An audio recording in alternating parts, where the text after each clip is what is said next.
고금리와 대출 규제 속에 탄핵 정국이 이어지면서 부동산 시장의 침체기가 길어지고 있습니다.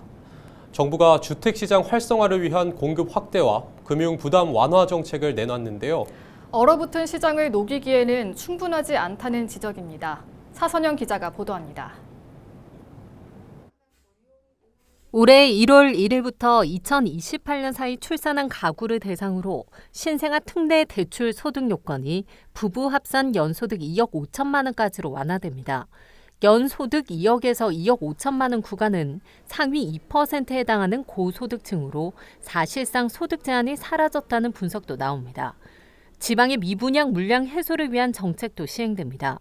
서울에 집을 보유하고 있더라도 지방의 준공 후 미분양 주택을 구입하면 1세대 1주택 특례를 유지하는 겁니다.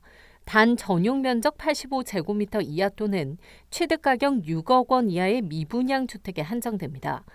또 주택 건설 사업자가 지방의 준공 후 미분양 주택을 임대주택으로 활용할 경우 원시 취득세가 최대 50% 감면됩니다. 대출 중도 상환 수수료도 50% 인하되는데 1월 중순 이후 신규 대출부터 적용됩니다. 이와 함께 청년을 위한 주택 드림 대출이 출시될 예정입니다. 분양가의 최대 80%까지 낮은 금리로 대출받을 수 있는 상품으로 연소득 7천만 원 이하 만 34세 이하의 무주택 청년이 대상입니다. 정부가 주택시장 활성화를 위한 여러 대책을 내놨지만 지역 부동산 시장에 미치는 영향은 미미할 것이라는 전망이 지배적입니다. 총 부채 원리금 상환 비율 2단계가 시행되면서 대출 규제로 자금 확보가 어려워 실수요자 구매 여력이 떨어진 상황에서 7월부터는 3단계가 도입돼 대출 한도가 더 줄어들기 때문입니다. 정치적 불확실성도 부동산 시장 침체에 영향을 주고 있습니다.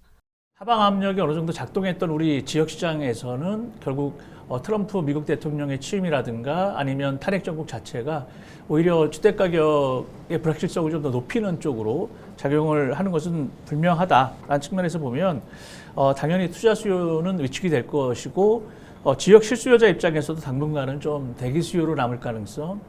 실제로 부산 아파트 매매 가격은 2년 넘게 하락세를 보이고 있습니다. 12월 5주 전국 주간 아파트 가격 변동률을 보면 부산은 마이너스 0.04%를 기록했습니다. 지난해 누적 변동률은 마이너스 2.82%로 세종과 대구에 이어 가장 높은 하락률을 보였습니다.